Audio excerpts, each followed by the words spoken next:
Okay. I just got press OK up here. Greetings. How is everyone doing? I'm Ishmael Perez, and I'm here with a longtime truther and huge proponent in the Great Awakening, Simon Parks. What have you been up to, Simon? Well, first of all, thanks ever so much for inviting me. Just for your audience, you'd had that uh, very nice chat with Kerry Cassidy. My name came up, and Kerry got back to me and said, hey, do you want to do it? And we wrote to you, and you did. So that's why we're here, and very delighted to be part of it. Just so everyone can say who doesn't know Merlin, this is Merlin. He'll be jumping down in a minute. There he goes. So yeah, what am I doing at the moment? Eh, Before we went live, as it were, you were saying a number of people had asked you, where's Simon? Has he gone quiet? Has he left the scene? No, I've got NDAs with the White Hats, particularly in the RV side. I've got 5 NDAs, one overall, and then 4 separate ones to do with historical assets. I can say that. Mhm. And so it's making it very difficult um, in terms of what I can and can't say. But I haven't left the scene. And once we get November over with and we get, the inauguration next year over with, I think the interest back in aliens and esoteric stuff will go back as it was, and we'll get a big resurgence in all the topics that have just taken second best at the moment. Yeah, just so that my audience are aware of what NDA is, it's a non-agreement, or NAD, right? Non-agreement disclosure. No, it's a non-disclosure agreement, NDA, Okay. non-disclosure agreement. I was Mine's right. a bit different. It's a non-circumventing, non-disclosure agreement, and mine is American and British. I see. All right. So that is very interesting. And these agreements are about not really disclosing anything regarding the RVs and the new financial system, right? Is that what they're about? They're about, in essence, yes, but Okay. also there are some things which we would call world politics, Mhm. which would implicate or have bearing on it. So I wouldn't be able to go too much down that because although it might not be seen as an RV subject, the actions or happenstance of that would have an impact on the RV. So it's just a case of what I can and what I can't answer. And it makes a lot of sense because you also don't want to disclose this information to the, people that are on the wrong side, on the opposite side of our of the good movement that is taking place from behind the scenes.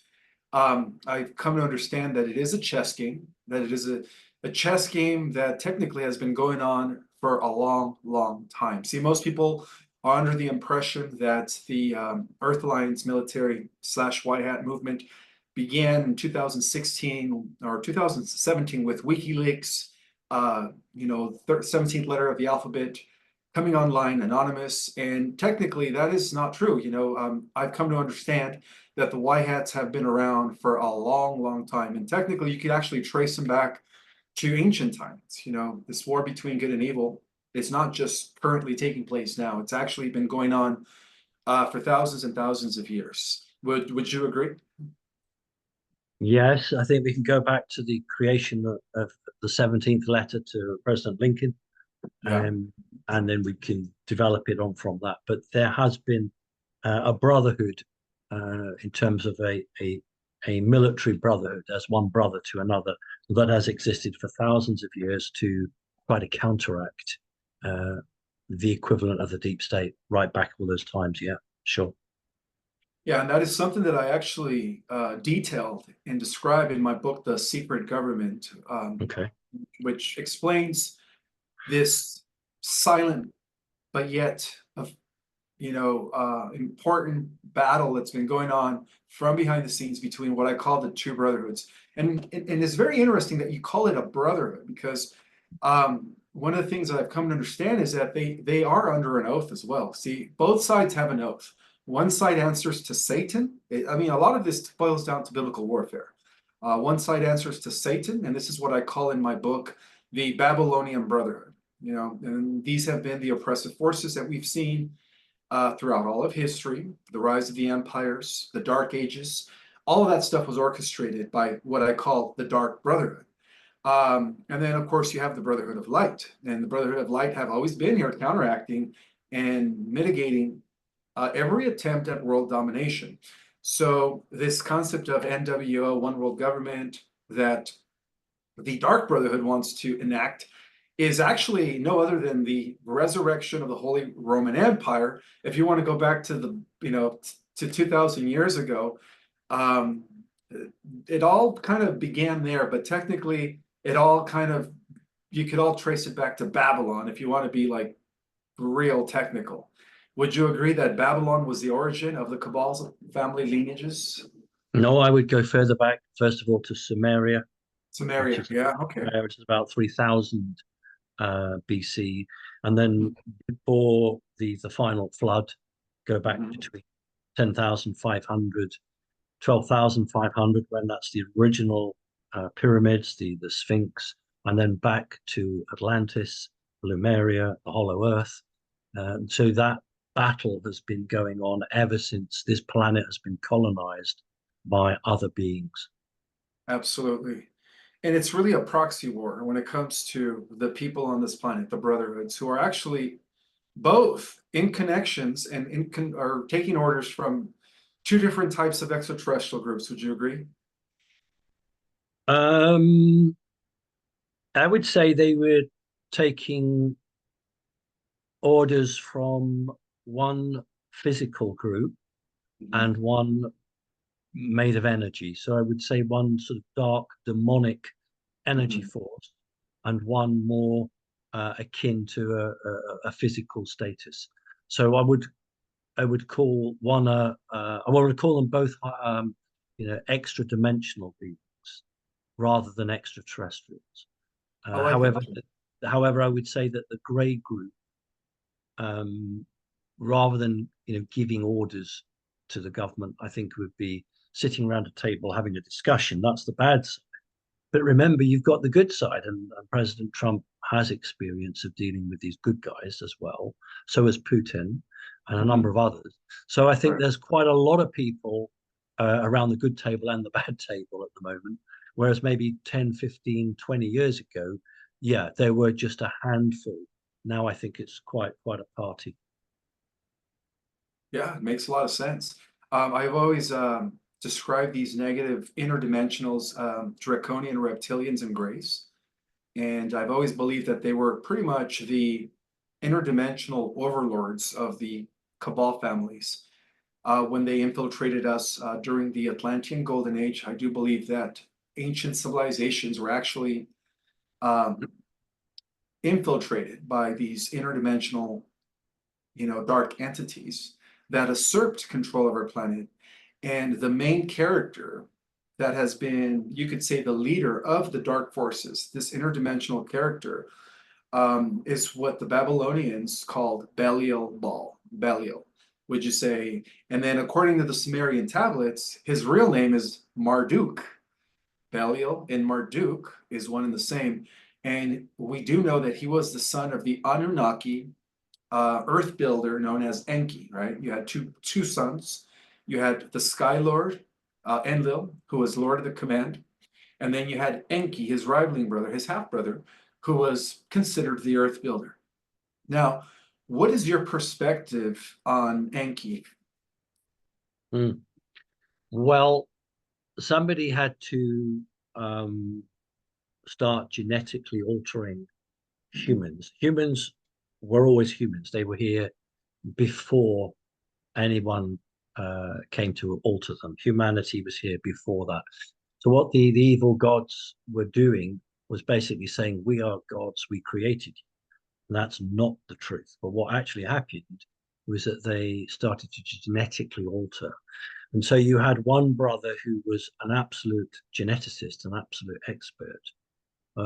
But he wasn't the senior brother, he was the younger one.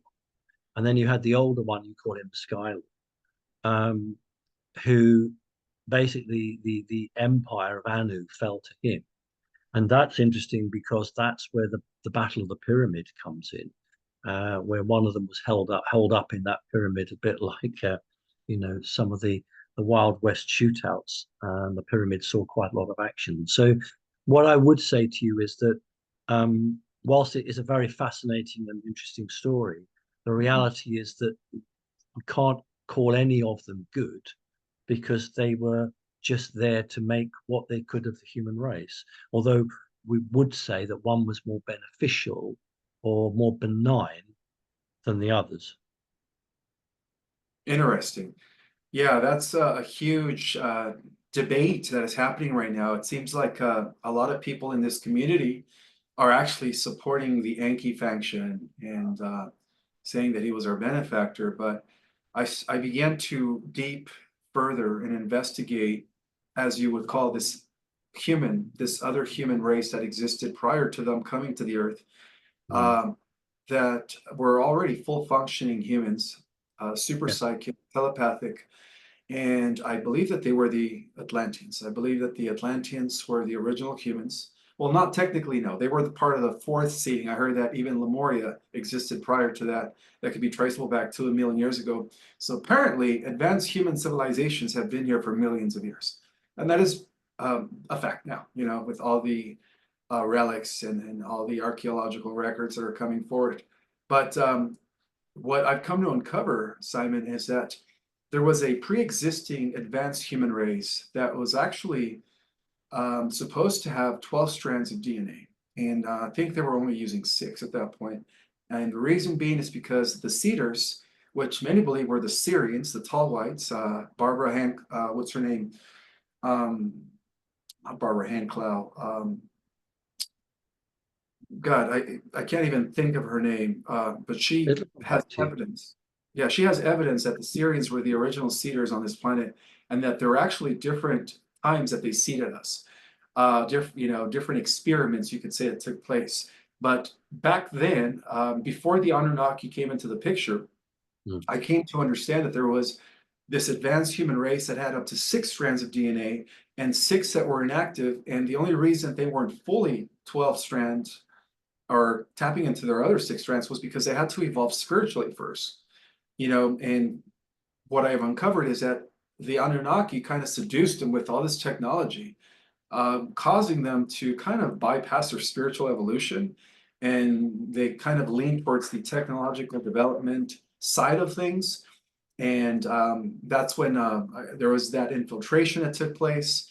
It is believed that Enki, the master geneticist, took DNA from a Homo erectus in order to create a slave race, and also took DNA from the original Atlanteans. And that is very synonymous, if you study Gnosticism, to the character known as Yaldabaoth, or the Demiurge. The Demiurge, according to the Gnostics, who I believe were in tune. They're part of the Brotherhood of Light, the Essenes, the Community of Jesus and Mary Magdalene. They were known as the Community of Qumran. They believe that this Demiurge was the one who developed a vehicle in order to trap the consciousness of the already existing Atlanteans, who had 12 strands of DNA. And what they did is they disconnected some strands, they added monkey genetics, and that's when we dropped in consciousness, or at least that's when Homo sapiens sapiens came into the picture. That actually goes contrary to what Billy Carson is saying. That goes contrary to what David Wilcock is saying, and all these other people that are in this community. What are they saying? Because I can't remember what they're saying that Enlil did not approve of the idea of creating a worker race. I guess Enki violated the Nibirian Council. They were known as the Nibirians. They do have a name. They come from planet Nibiru. And they all say that Enki was the one who created us. But what they failed to say is that there was an already existing race that was advanced. See, the reason they are under that premise, my friend, Billy Carson and all these other people, is because they believe that there was only a Homo erectus specimen on this planet, failing to mention that there was another advanced human race that we would consider the Atlanteans. And that's where they get this premise that the Anunnaki came, there was only Homo erectus, there was nothing else. In other words, they deny the existence of an advanced human race, and that they created us from Homo erectus, and so we are. So so in other words, Enki is our father, our genetic father, and I've never really bought into that. I think Enki was the one, kind of like what the Gnostics say, the demiurge who created a vehicle, a three-dimensional two-strand DNA vehicle, causing the six-strand DNA Atlantis with the potential of 12 strands, to fall in consciousness and really just reduced us to savagery at that point. Okay.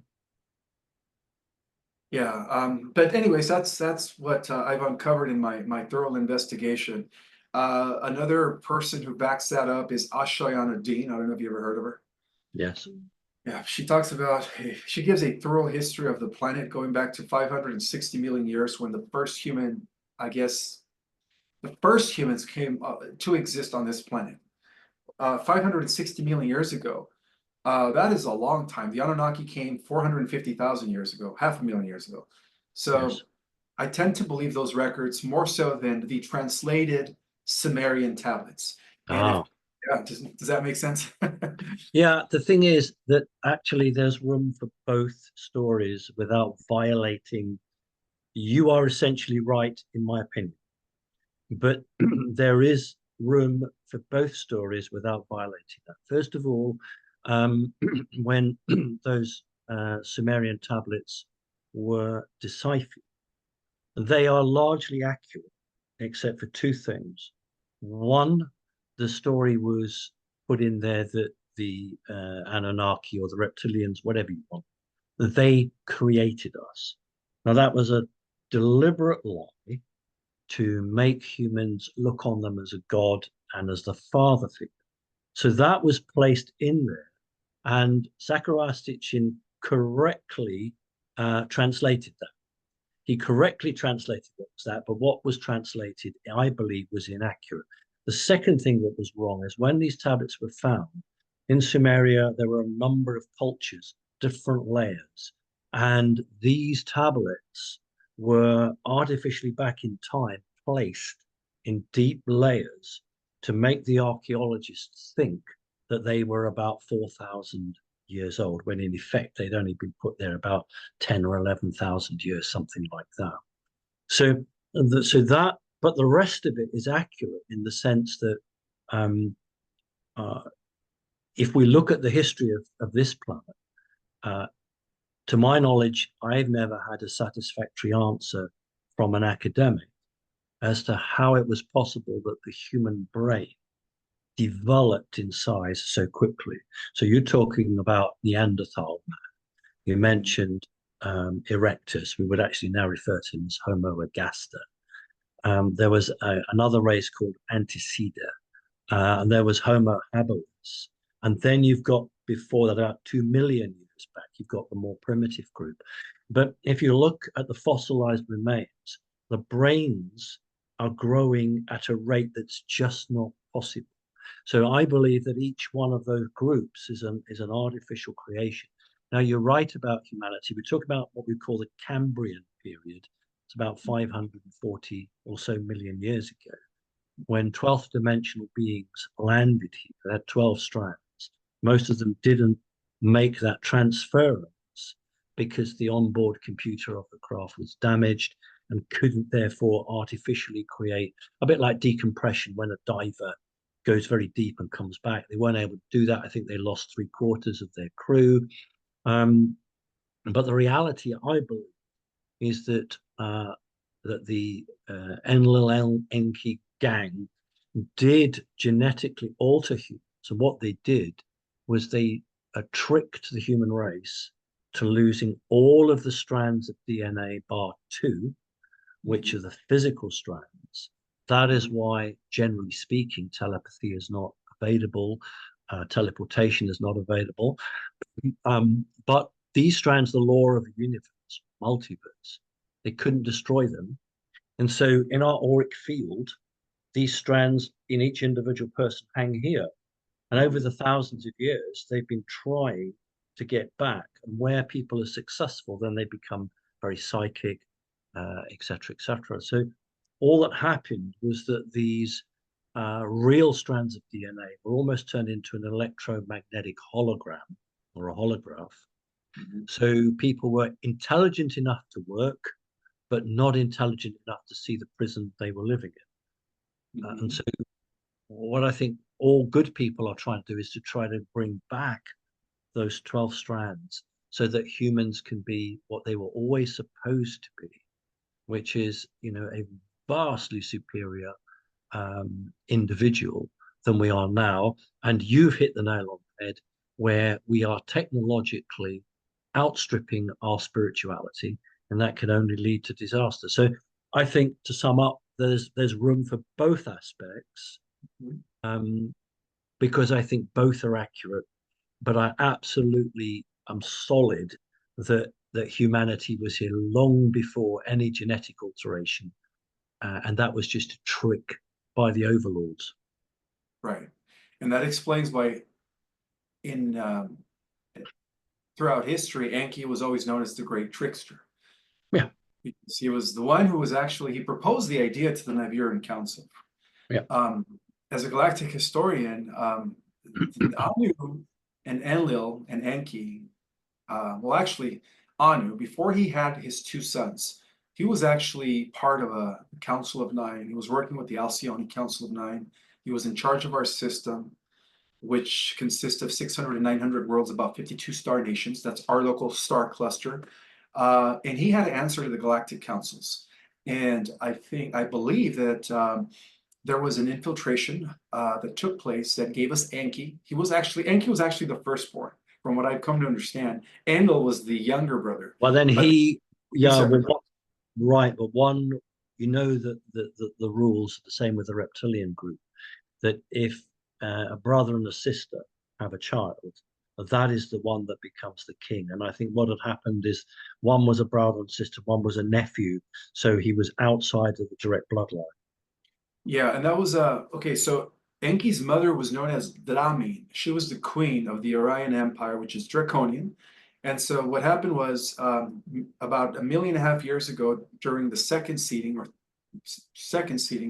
when Earth was Tiamat, they believe that the Earth used to be a super Earth. There's remnants of that. Just look up the asteroid belt. And it's believed that 4 million years ago, there was all these advanced civilizations. Nibiru was supposed to protect us. This was back then when Anu was working with the Galactic Councils, the Interdimensional Alliance of Free Worlds, and so on and so forth. And the reptilians from the planet An, which is orbiting the Draco star system, managed to infiltrate our solar system. Unbeknownst to the Federation, as it was then known, they infiltrated us through a portal in Mars, and that explains the fall of the Martian colony. So eventually they built out a military outpost on the planet Maldek, which was another jovial planet. Now it's known as the Kuiper Belt. And there is evidence that we used to be part of a 12 planet solar system, with Nibiru being the 12th, but programmed to come in every 3,600 years, as it was intended to, because when it's out of our solar system, it's actually patrolling other systems. So we're part of the 24 system, according to the cosmic organization. There's 100,000 systems that make up a constellation, and there's 100 constellations that make up a local universe, and so on and so forth. Everything's well organized. And so what happened was the Draconians, this is history. I had to actually access the Akashic records to access intergalactic history. Did you say you accessed the Akashic? Yeah, that's one of my games. Do you see when you do that, do you see it as still pictures, or do you see it as a video playing out? Video. It's images that come to my head. And so I see video, not still individual pictures, like a film. You see it like a film, yeah. Like I just how I'm describing this infiltration that took place 2 million years ago when they blew up our planet. What happened was the Draconians built out a military outpost on Maldek, unbeknownst to the Guardians, unbeknownst to the Nibirian Council, because they were busy protecting other systems. There's 100,000 systems within under the Syrian jurisdiction. So apparently they blew up planet Tiamat.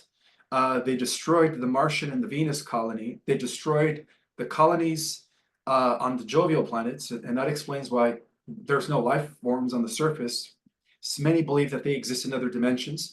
But the whole point is that at one point there was physical life forms here in our solar system, and all the planets were inhabited. So apparently the Draconians used advanced weaponry to blow up Tiamat, which many believe was the original Earth, 3 times the size. And then what happened was, under the direction of the Sumerian High Council, when that happened, Nibiru teleported, right? Nibiru, on their 36 elongated orbit, decided to teleport, but they didn't come in the nick of time, unfortunately. By then, Tiamat was already exploded.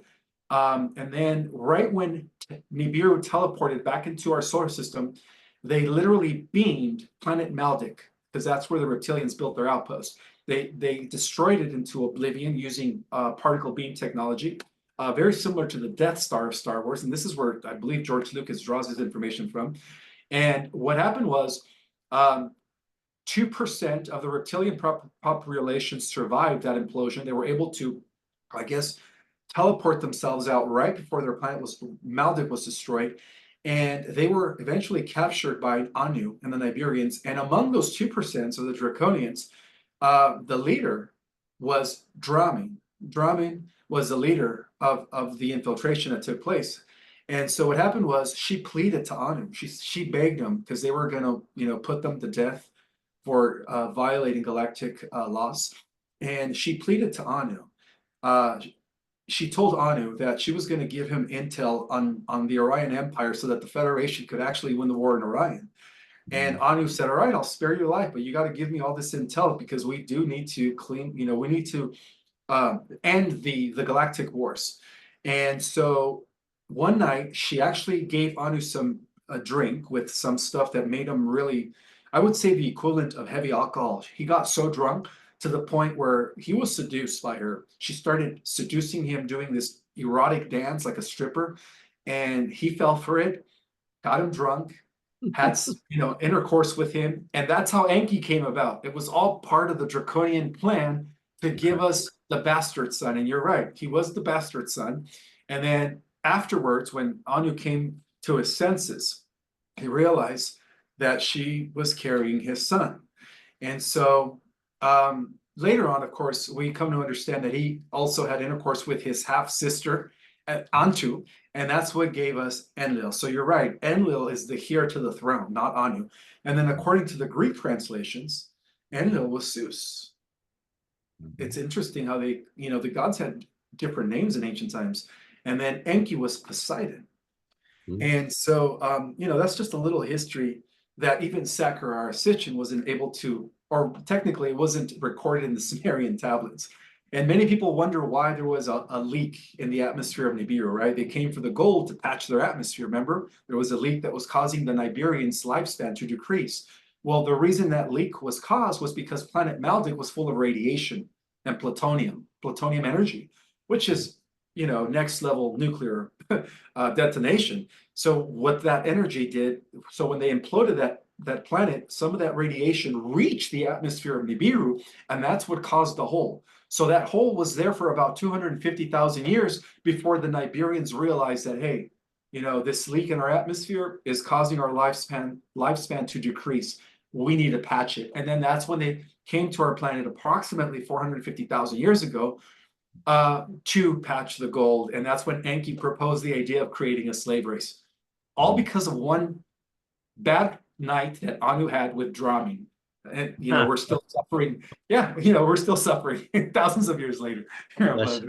I would just add that that Anu thought that his genetics were going to be used to create this new human race, and of course, it wasn't. It was Enki, and that's what caused a lot of issues. The other one that I would take slight issue with you on is that when it became obvious that the reptilian faction had taken over Mars, and the original pyramids on Mars relate to a human, much, much earlier human culture, nothing to do with the reptilians, the face on Mars and the pyramid structures. It was the Palladians that took out the reptilian force on Mars. Unfortunately, their weapon they used, they had overcalculated. and it was far more destructive than they intended. So it was the Palladian force acting on behalf of the Federation, who was a suicide mission. That's why it was a volunteer mission, and went in to get through the defenses and took out. But in every other aspect, I agree with what you said. Yeah. Yeah, because a lot of people wonder, like, why, how come the asteroid belt exists? You know, what was there before? Well, that's part of the planet, the imploded planet Tiamat when it exploded, you know, and half of it became us, or the current Earth, and that explains why Earth is much smaller now. And then we also have another bigger belt called the Oort, I think, or the Kuiper, I believe it's called Kuiper belt. Well, that used to be the 11th planet known as Maldek. And then, of course, Nibiru was the 12th planet. And Nibiru just came in every 3,600 years. And As if you you said. look from seismic recordings, which is mainstream, you'll see that the Earth's crust is not equal. It goes right down, very, very thin where the explosion took place. And there's no geographical or geophysical explanation for that. That is literally because it was scalped. Part of the planet was completely scalped.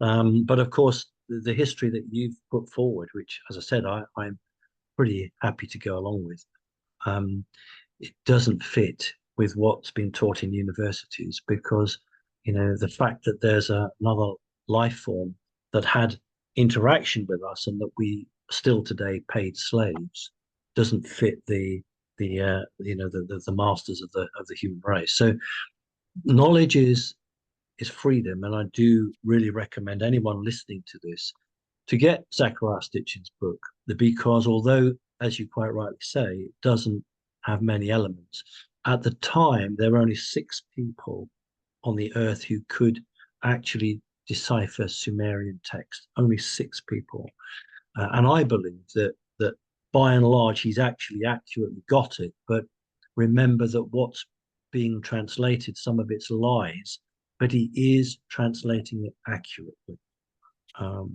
And so it's as close as we're going to get until, you know, a new force takes over on the planet. It's as close as we're going to get to a half decent story.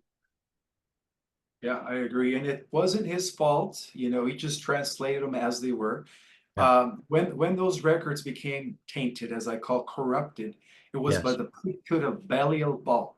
Because when Belial Baal took over the affairs of our world, according to the galactic history, he actually brewed an army of clones on the deserted planet Mars to Yeah. literally, physically overtake his grandfather Anu.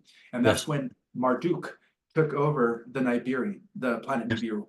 Mhm. And as a result of that, he pretty much tampered all the records. He eliminated the veneration of the sacred divine feminine, because, you know, at one Yes. point we did Mhm. honor the mother goddess through various forms and names: Asherah, Mhm. Venus, Aphrodite. I mean, these are the different venerations, right? Isis, Mary Magdalene. The whole point is that Marduk kind of rewrote everything, changed the records around to make Enki look like our father, to make him look like he was the good guy, he was the one protecting us. No, Enlil sent the flood, he tried to kill us. And people don't understand that the reason Enlil did send the flood, as recorded by the Critias, Plato's work, was because of the fact that Poseidon Enki was trying to corrupt the bloodline, the bloodline that led to Jesus. And he was creating abomination after abomination. And him and his Igigi followers, Mhm. which were the 200 fallen angels that are recorded in the book of Genesis, were not supposed to mate and copulate with the daughters of man. And because of that, Enlil needed to send the flood to eliminate all the blasphemous hybrids, same things that, you know, the secret space programs are trying to do in the underground bases, create these monsters, right, that are not human, that are not part of the original divine blueprint, and everything that When happened. we say the secret space program, we just want to be clear. There's a difference between Space Force. Just for any of your listeners who might be confused, there's a difference between the Space Force, which is the good guys, and the secret space program. But again, with the secret space program, that's compartmentalized. There are good guys in, especially now. But you're right. For maybe 10 years plus ago, it was a pretty evil environment. Now I think it's less so. Absolutely. Yes, yes. There is a split within the programs. One is working with the Alliance. They call it the Space Program Alliance. All right, Solar Warden and Yeah. Radiant Guardians, and also I think there's another one called Glory, Radiant. No, wait, I'm sure Solar that one. Warden, Radiant Guardians, and Ah, Radiant Garden. Yes, yes, yes, yes. Radiant Guardians. Yeah, those are the two factions that have been actually cleaning house in the multiverse. You know what I mean? When it comes to this war with invasive alien AI, it's been kind of destroying galaxies left and right. But that's another subject. Going back to my original depiction of the flood needed to happen. The flood needed to happen because back then we had all kinds of blasphemous abominations that were made by the master geneticists, and this effort to end the bloodline of the original humans, right? Which I believe came from Noah. Uh, Noah, who was a descendant of Methuselah, who in turn was a descendant of the original Adam, right? Mm, Or may we say Cain, not Cain. Cain was the bad guy. He was the offspring of serpent Enki when he raped Eve, or mm, seduced her. Sorry, that was the apple incident. So yeah, I believe that the flood needed to happen in order to preserve the original 12 strand or the potential 12 strand DNA within the family of Noah, which led mm. to most of the human race today, with the Yes. exception, of course, of the cabal families. I'm happy to go with that. What I would just say is that, unfortunately, and to anyone who's been to education knows that when there's a naughty child in the class, the whole class is made to suffer for the failings of that individual. And unfortunately, that is what happened. So let us not forget that an awful lot of what I would call innocent people also suffered in that. I would have preferred for the good guys to have targeted the bad guys, taken them out, rather than just wipe the slate clean.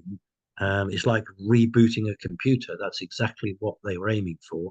But as you know, Noah and a sizable portion of people actually were tipped off and saved. Um, but yeah, again, I'll go along with that. I think it matches very much what I believe to be true. But I think maybe in those days, justice was a lot harsher than it is now. Yeah, it was. I mean, back then it was a straight out war between Enki and his brother Enlil. Yes. Um, and all Enlil wanted to do was just to preserve the original Adamic blueprint without all these, other hybrids and Camillas and, monsters that Enki was Yeah. creating, that actually violated the galactic protocols. Yes. And we also see his intervention during the Tower of Babel. And the Tower of Babel incident was an experiment by the sons of Nabu, who was the son of Belial Marduk. And then, of course, they used Nimrod, who was the progenitor of the Cabal families. That's where all the Cabal families could trace their blood to. And so the whole concept of the Tower of Babel was a metaphor that they were using, which meant to create the secret space program, but under the control of Marduk. I mean, under the control of Nimrod, sorry. That was the whole metaphor of building this tower to reach the heavens.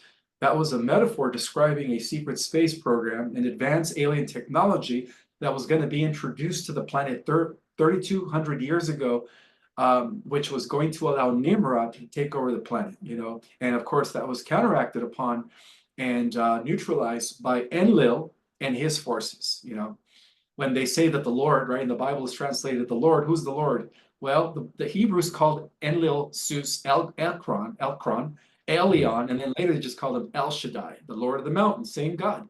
He came yeah. down and struck the tower down, confused the languages in order to, again, not repeat what happened in Atlantis, in order to make sure that the humans didn't become seduced again by Nimrod's technology at the expense of their spirituality.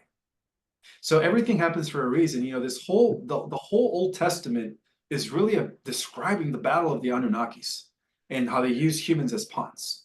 Mm, Abraham, for instance. Abraham was a white hat, and he was used to detonate the stargates that Marduk was going to use to bring in more reptilians to our planet. And those mm, stargates were located in Sodom and Gomorrah. So Sodom and Gomorrah was actually a white hat job where they actually used Abraham and mm, his people to detonate those stargates. And of course, the angel that appeared to Lot, Abraham's nephew, was a Pleiadian Anunnaki. So we have two factions. We have the Draconian Anunnaki that come from Marduk, sons of Belial, right? Sons of Enki. And then we have the Pleiadian Syrian Anunnaki, who are the good guys, you could say. But again, like you said, ultimately, but they were all fighting each other. But everything happened for a reason, because if they wouldn't have detonated those stargates during Sodom and Gomorrah times, well, guess what? They would have brought in more reptilians, and they would have wreaked havoc upon the planet. So everything happened for a reason.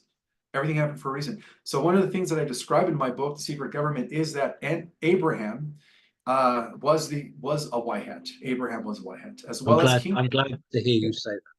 Yeah, yeah, he was a white hat. He was a white hat. King David was a white hat. We also know that Solomon, I think Solomon was more of a gray. He played both sides. And I think, well, what's your opinion on Solomon?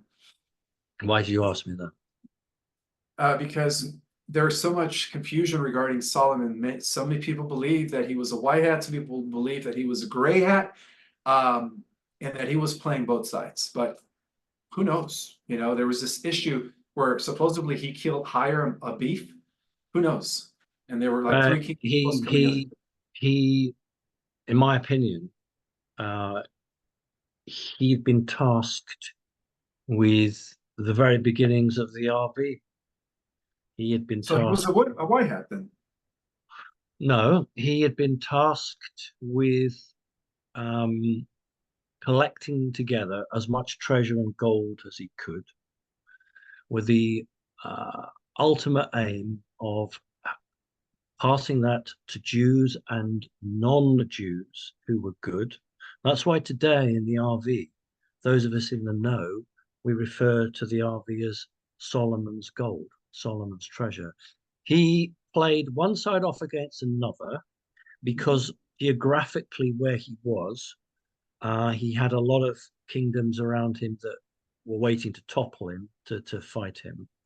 And he ultimately was a good in the sense that he threw his lot in with the White Hats, but he also was very conscious of the fact that there were very powerful nomadic armies or nations on his border. And so he played a very, if I can use the word, clever balancing act between all of the power forces that were around him. And of course, it took to the Crusades for the Crusaders to go in and steal all the artifacts and the treasure, which then ended up all around the world. So I would say that he was a grey hat, but when push come to shove, he would identify with the white hats. Yes. I agree with you, Simon. I agree with you. And actually, I talk about that in my book, The Secret Government. Okay. I say how I reveal how Solomon was pretty much the one, and just like the way you said it, who accumulated the wealth.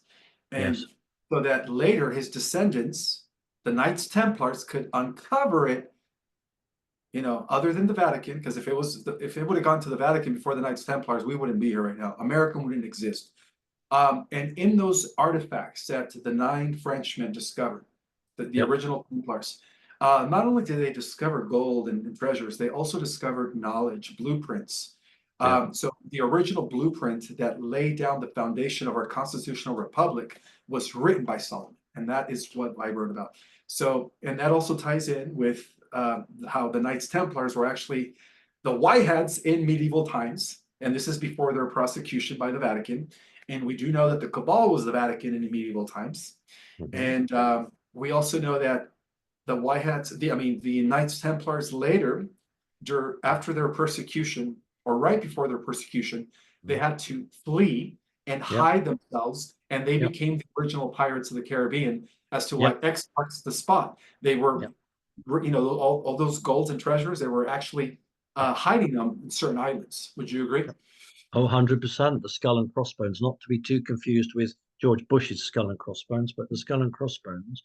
That is why in the country Scotland, which borders England, a group of them landed, and that's why the Scottish Rite is very strong. However, to this day, I would still call the Knights Templar, the guardians of technology that is not yet ready to fall into the hands of the uninitiated.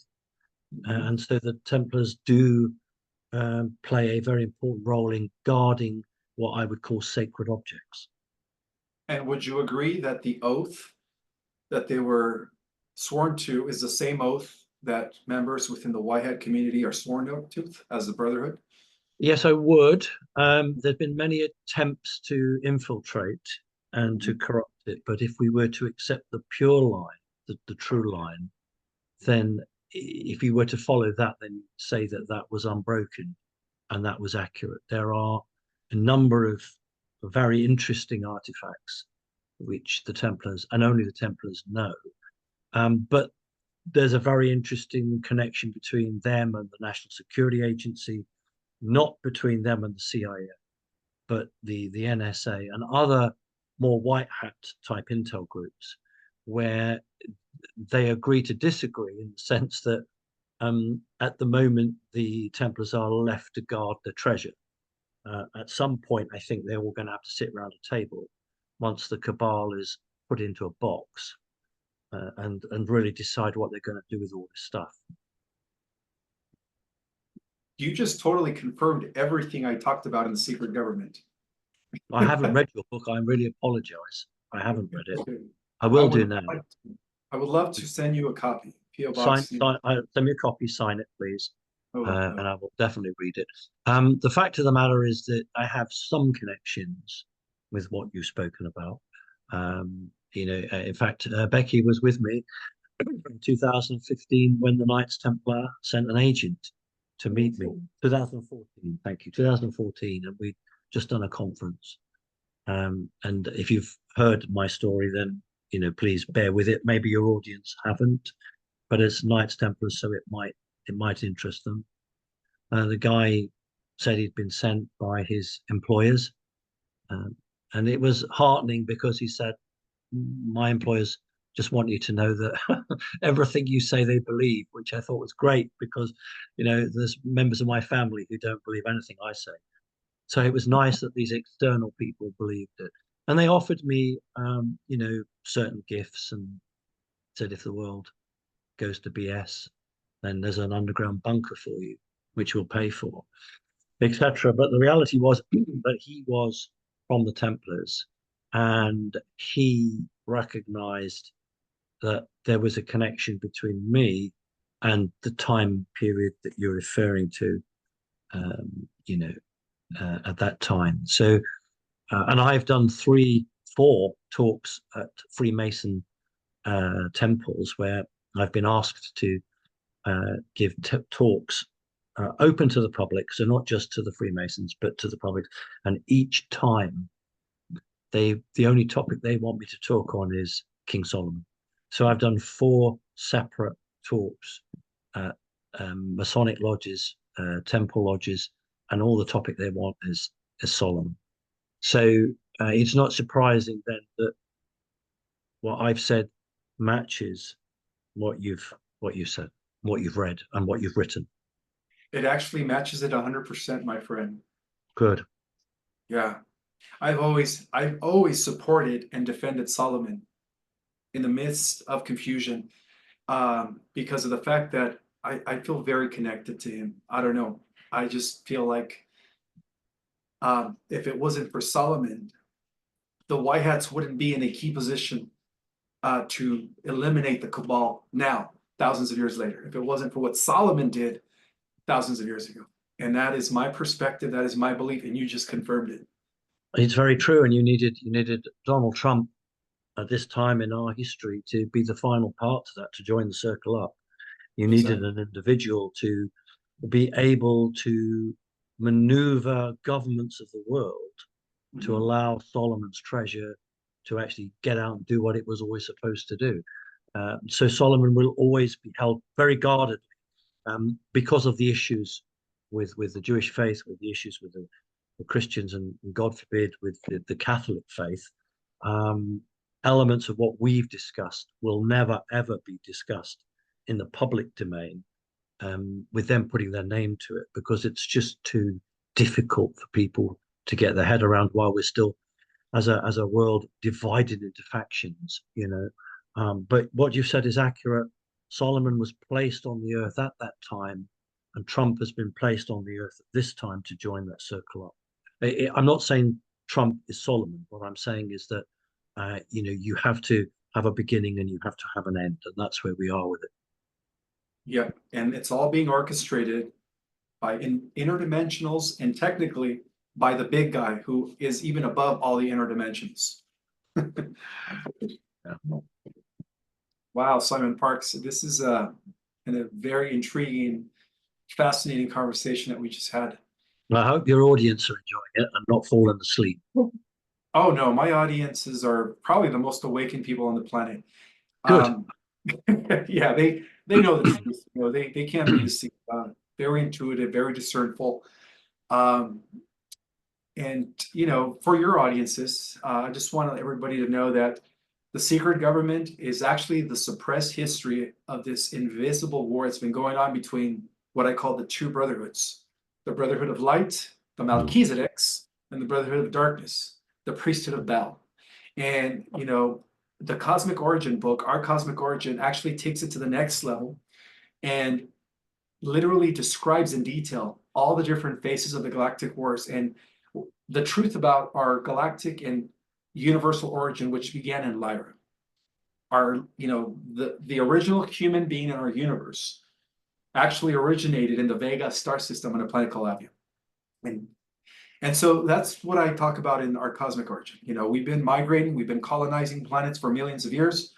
Our kind has been at war with the reptilians, who I consider the fallen angels, right? The Bible calls them demons. I call them draconians, one and the same, different terminologies.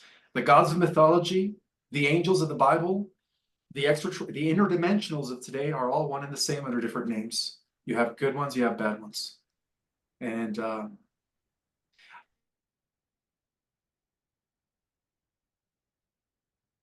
I think we've just lost him. He's frozen. Come back. Are you okay? We lost a bit of signal then. since your internet connection is unstable. Yeah. All right. As long as we're not unstable, that's fine. Exactly. Exactly. Have you written any books yourself, Simon? No, well, I have one, but I'll wait till I retire to get it published. I've just done one on my life. But as it's still developing, I'm still adding chapters to it. So I think I'll wait until I officially retire. Understood. Fair enough. For those that really want to trace this war between the Cabal and the White Hats, where at one point it involved many worlds, many galaxies, bear in mind that the Federation of Worlds has been at war with the Draconian Orion Empire for millions of years. Very similar to the war between the White Hats. The Federation of Worlds has always wanted to preserve justice, freedom, and cooperation throughout the interstellar civilizations. The Draconian Galactic Empire, very similar to Star Wars, the Rakata Empire, has been trying to do exactly what the Cabal has been doing, but on a galactic and universal level. There is no difference, guys. So for your audiences, you know, my books are available on Amazon. Well, what to do? Why don't you send us a link as well, and I'll promote your books, and then you can sell them. That's great, no problem. Thank you, Simon, and I believe you are a brother. I appreciate that, brother, and thank you for the work that you've done. Thank you. Yeah, it's not over yet. Sometimes I wish it was, but no, it ain't over yet. I was saying to the RV people some 2 years ago, tentatively talking about retiring. That didn't go down too well. So we're not retiring yet. The Draconis, you talk about the Draconis, and that's interesting because with the spotlight on the political situation in America, Trump and Biden, and I get that. Those topics are literally off the table. And I have indeed been told by the White Hats, please don't discuss it too much at the moment because we don't want attention taken off the domestic political situation in America. But once that's all cleared and done, 2025, then I really hope that interest turns back to ancient aliens and all the rest of it, because it's a topic that hasn't yet been successfully concluded. And the reptilians, and you mentioned the AI, I'm very happy to hear you say that. That's our greatest enemy. It's the AI is the greatest enemy. But of course, the reptilians is the one that takes all the limelight. I'm very familiar with those creatures, met them many times, and appreciate the difficulty that humans have when faced with such beings. Although I would say that the good guys in the military, the US military, have been engaging on a need to engage basis with these creatures for many years. We know, and I think the audience will know, that the Greys definitely have been in, agreements, written agreements, contracts, but they don't really appreciate that behind them are the reptilians. And that's a fascinating story. Yeah. Yeah. Well, I detail it really good in our Cosmic Origin, the galactic history of our world going back to Lyra. And that war was fought in different phases, my friend. It all began when the Draconians actually tricked the Lyrans and then they obliterated them. That was the first human Holocaust. And then the war reached Orion, and for millions of years, the war has been existing and been going on in and around Orion. And many believe that George Lucas was able to tap into the Orion Wars when he wrote Star Wars, because they are exactly the same. Yeah. There was a human resistance against the reptilians in Orion that wanted Mhm. to live free, and they developed the Black League of Orion. And the Black League of Orion were the rebel resistance described in the movie Star Wars, but under a different name. There's so much truth to these movies that people only knew, but yeah, it's all in my book. Well, look at all of the people who've successfully written science fiction books or science fiction films, like Gene Roddenberry with Star Trek.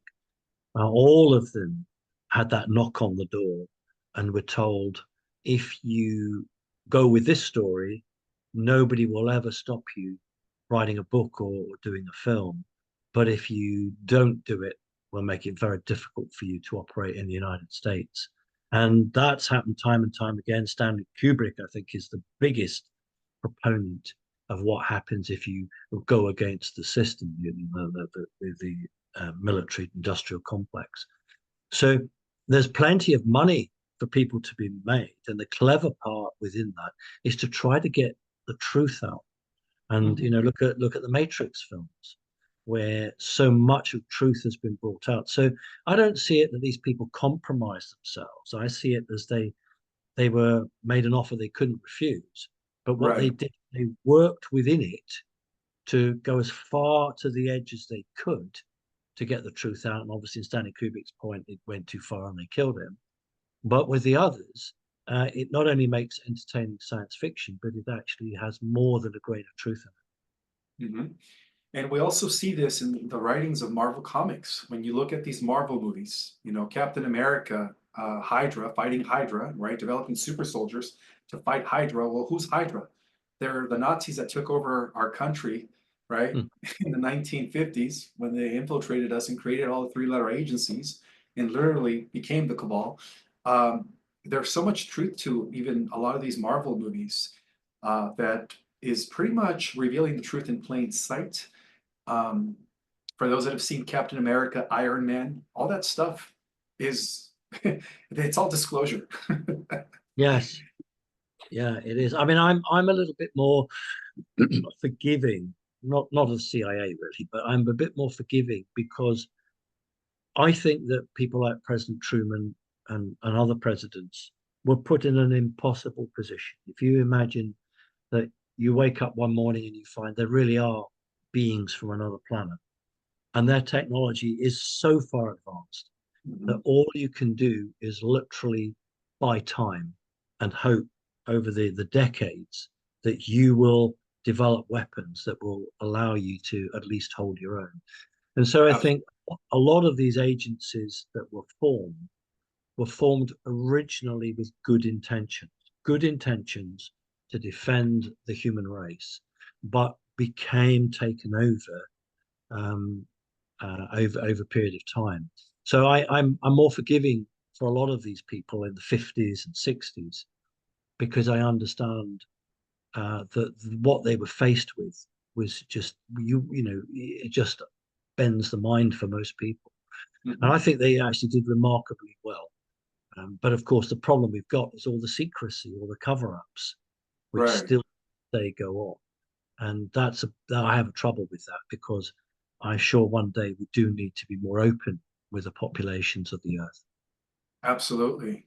I mean, one of the things that the Nazis did to let us know that they had this advanced alien technology was fly their saucers over the White House in 1955, I believe, 1954, letting us know. Was it, the big flyover? That was letting them know. And then what happened with Admiral Byrd? I'm sorry, Admiral Byrd, when he went to Antarctica, he couldn't do anything against these advanced technologies, and that's when they realized, hey, the Nazis they really won the war covertly, you know, and that's when they brought in through Project Paperclip all of their scientists and workers and intelligent officers and pretty much Yeah. created the cabal today, the military-industrial complex. Um, yeah, unfortunately, Truman was like you said, he was in a position where he had no other choice but to agree that the U.S. government was now under the control of the neocons and there's draconian overlords or reptilian overlords, um, which you know, it's all going to come out eventually. It's all going to come out. But technically, it was Aleister Crowley, the demon himself. Man, that guy was I don't know what he was, a black magician, a sorcerer, a devil worshiper. But he was the guy who made the original agreement with a Gray, who was actually sent to him by a Draconian. The agreement later manifested when the Thule Society, not the Thule Society, yeah, the Thule Society decided to, there was another secret society that struck a deal with Eldebrians. Both run by women. It was the Thule Society that the SS worked with Yeah, Thule Society, very exactly. closely. Very But there close. was another society which were The Vril. The Vril. channeling what they thought were, I don't know, Venus, but it was actually Sumerian. Yes. Yeah. So I've come to understand in the galactic history that the Aldebrians were actually backstabbing Lyrans. That's why they were blonde hair, blue eyes, because they originated in Lyra, that decided to join the reptilians in their conquest of the entire universe at one point millions of years ago, and they took over the Aldebaran star system. But yeah, that's what I call the backstabbing Lyrans, that they joined the Iranian Empire. That's I would say that's 100% accurate. The Aldebaran's or Aldebarans, depending how you pronounce it, were originally a faction from the Pleiades that then worked with the Lyrans. Yeah. That is why their spacecraft is so primitive, because they have been under an embargo. They cannot get hands on more technology. And if your audience knows a guy called Adamansky, they've read some of his books. The similarity between the Nazi spacecraft, the Adamansky spacecraft, and the Aldebaran spacecraft is there's no coincidence here. They are all very similar, but very primitive in the way they work. And so,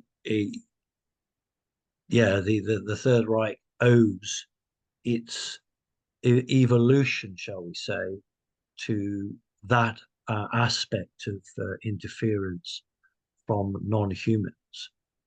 You mentioned Admiral Byrd. We don't need to talk about that because I'm sure your audience know everything about that. But the other one, the reason the overflight over Washington, D.C., your audience may not know this, was because the president was going to drop a nuclear bomb on Antarctica. Yeah, that's true. And so, as a word of warning to him, that's why they flew the flight. Now, lots of people say, if the Nazis had this technology, why did they not win the Second World War? And people who are well-meaning but don't really know the truth, they say, oh, they didn't have enough of them. That's not actually true. Truth is that at the time, the Nazis couldn't weaponize their flying discs. They couldn't weaponize them. They were working on microwaves. They were working on other things, so they hadn't yet got it. So they had these platforms that could fly, but they couldn't weaponize it. So what they wanted to do was buy time. And, they did a deal with the American government, and, the rest is history. Well, let's just call it. They did a deal with the Rockefellers and gang. Well, they were the government. They were the government. Well, the shadow government. You're right. The shadow Yeah. government makes a lot of Yeah. sense. Yeah. Well, we could talk for hours, my friend. You are just a resource of knowledge. Uh-huh. You're Thank my you. kind of person. You're my kind of people. Bless you. Bless you. Well, you and I, this isn't the first time we've met. I feel that. I feel that. Mm. Well, see how it goes with your audience. If they love it, we'll do it again. If they're bored to death, we won't do it again. But yeah, Sounds do a little vote, see what they want, and if they're happy, then next time you've got some free time, let's do it again. sounds good, my friend. And I'll go ahead and send you the copy as well. Bless you. God bless you, and I mean it. God bless America. Very important. Likewise, brother. And we'll as we go towards November, I'm sure we're going to meet Absolutely. again. Okay. Thank you. Thank you. You're welcome. May God bless you too, and may God bless the white hats. Yeah, they need it. Need it. Okay, so you can do the cutting. You can do all the cutting on that. Lovely to meet you. Likewise. I'm going to go ahead and stop recording. Yeah. Great. Let's see. An hour, was it? An hour? Hour 15.